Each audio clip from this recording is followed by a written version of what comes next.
पिछली कहानी में हमने देखा था कि किस तरह से सीजर ने कोबा को मार दिया। कोबा की वजह से इंसान अब चिंपैंजीज के दुश्मन है। यहाँ पर पूरी की पूरी आर्मी की बटालियन आ चुकी है, जिनमें से कुछ सोल्जर्स जंगल में कुछ एप्स के साथ लगातार उस तरफ बढ़ रहे होते हैं जहाँ पर सीजर और उसके सभी साथी रहते हैं। दरअसल ये जो एप्स इंसानों के साथ हैं, ये कभी कोबा के साथ ही हुआ करते थे, लेकिन अब ये इंसानों के लिए काम करते हैं। इंसान इन्हें डोंकीज कहते हैं। अब ये सोल्जर्स अपने डोंकीज यानी एप्स के साथ उस जगह पहुंच जाते हैं जहाँ पर सीजर और उसके साथियों की सरहद है।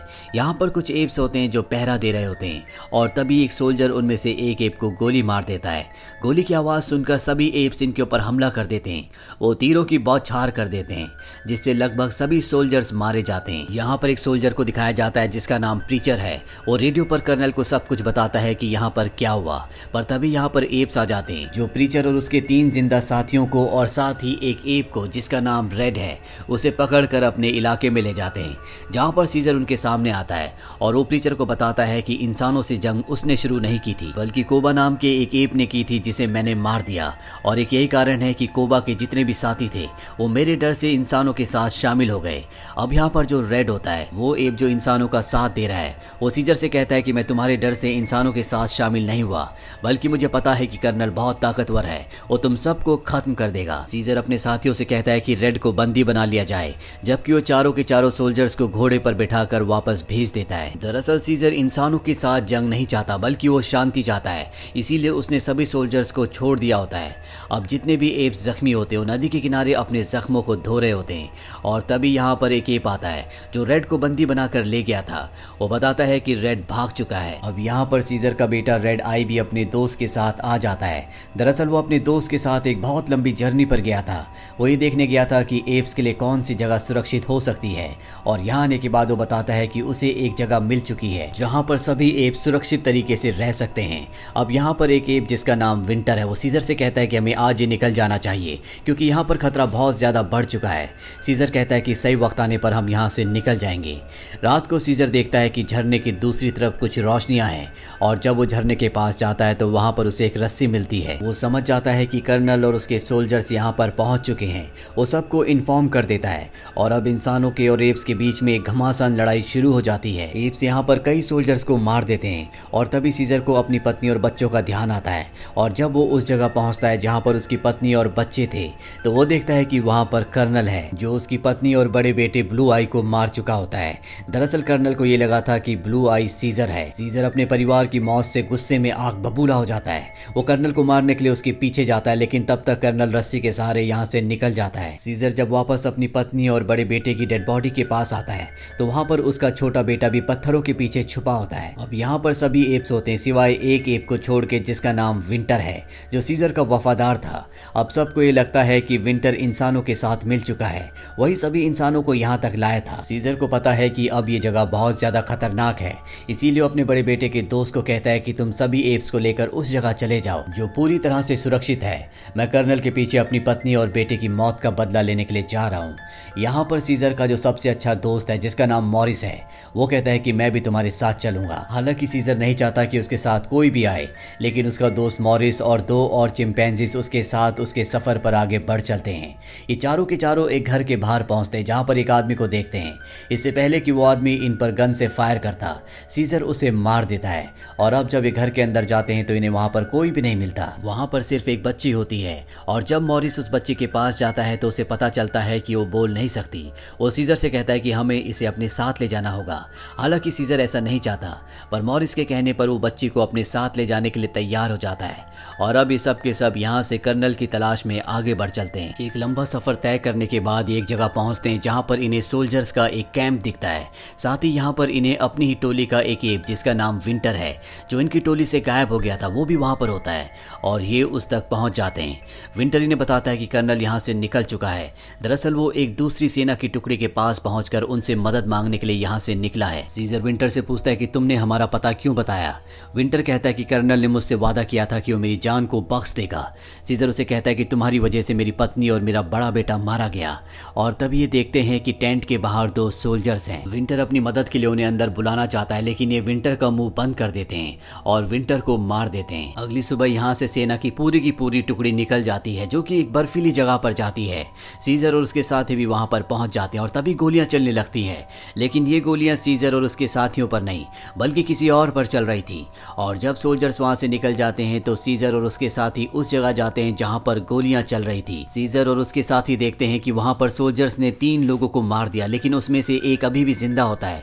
वो इन्हें कुछ बताना चाहता है, लेकिन इससे पहले कि कुछ बता पाता उसकी मृत्यु हो जाती है। अब ये एक बार फिर से सोल्जर्स के पीछे जाने लगते हैं ताकि कर्नल को ढूंढकर उसे मार सकें।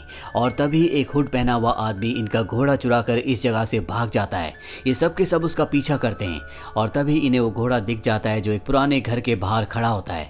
ये सब के सब घर के अंदर जाते हैं और तभी अंदर से वही हुड पहना हुआ आदमी इनके सामने आता है। और जब वो अपना हुड हटाता है तो ये कोई इंसान नहीं बल्कि ये भी उन्हीं की तरह एक एप होता है, जिसे देखकर ये पूरी तरह से हैरान हो जाते हैं।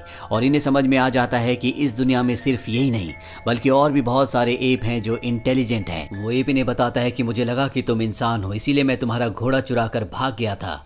मैं पहले सर्कस में था और मेरा नाम बैड है। अब बैड इन्हें खाने के लिए कुछ देने के लिए एक पैकेट से खाना निकालता है और ये खाने का पैकेट उसी मिलिट्री कैंप का होता है जहाँ पर सीजर और उसके साथियों को जाना है, क्योंकि उसी जगह पे कर्नल है। हालांकि बैड एप उस जगह नहीं जाना चाहता, लेकिन सीजर बताता है कि उन्होंने मेरी पत्नी और मेरे बड़े बेटे को मार दिया।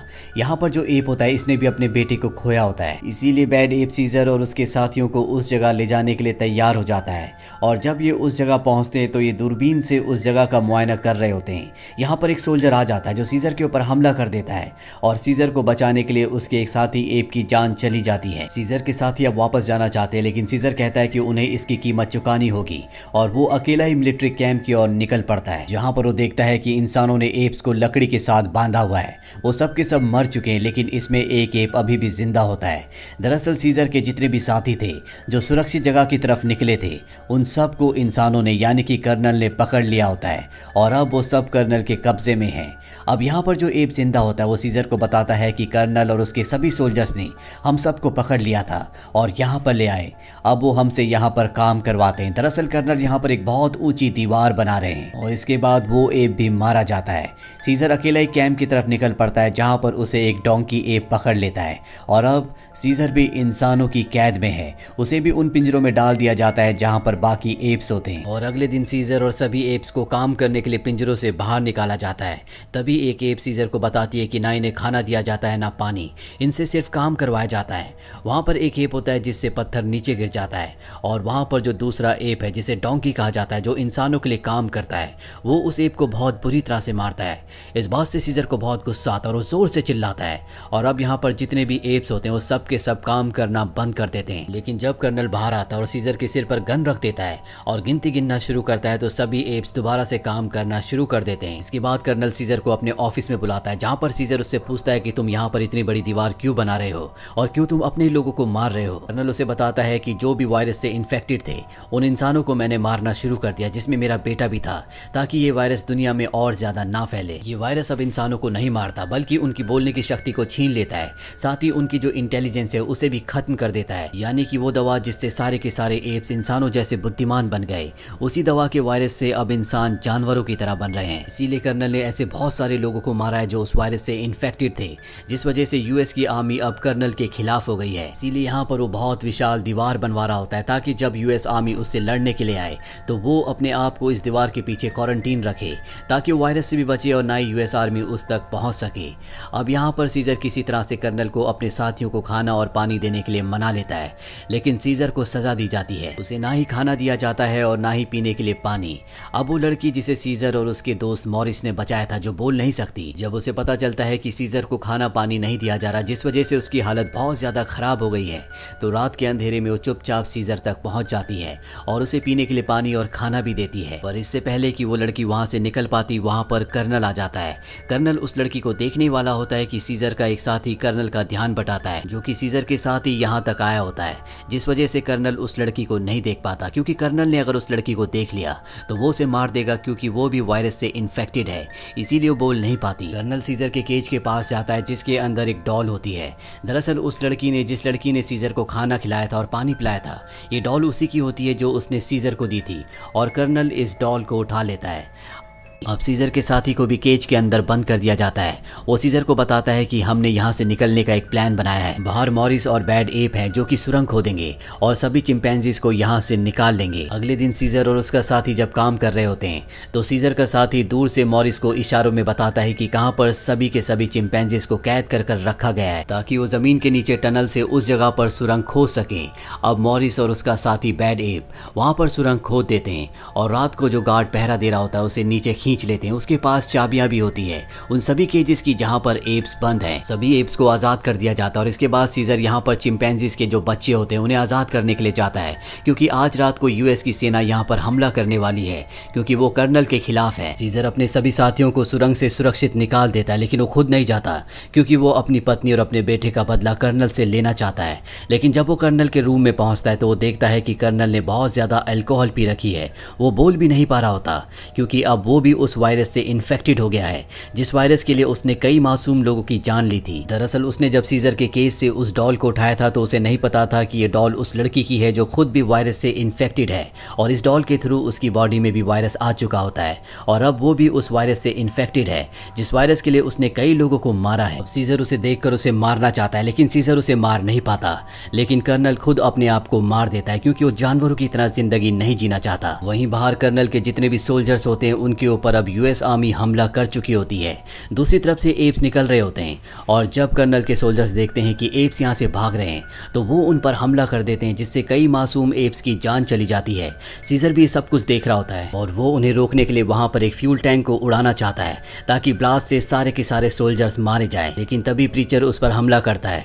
प्रीचर वही है जिसने इस कहानी की शुरुआत में सीजर के बेटे के दोस्त को जख्मी किया था। प्रीचर सीजर को मारना चाहता है। दूर से सीजर का वो साथी जो इंसानों के साथ है जिसे इंसान डोंकी कहते हैं वो सीजर की बहादुरी देखकर अपना दिल बदल देता है और प्रीचर को मार देता है। जब इंसान देखते हैं कि उस चिंपैंजी ने जो उनके साथ उनके लिए काम किया करता था उनके साथी को मार दिया तो वो उसे मार देते हैं और अब सीजर को मौका मिल जाता है और वो टैंक को ब्लास्ट कर देता है जिससे एक बहुत बड़ा धमाका होता है। इस धमाके में कर्नल की लगभग पूरी आर्मी मारी जाती है लेकिन अब यहाँ पर दूसरी आर्मी भी आ चुकी है जो सीजर को देख लेती है पर इससे पहले कि वो सीजर को मारती सीजर ने जो धमाका किया होता है उससे बर्फ की चट्टानें नीचे गिरना शुरू हो जाती है।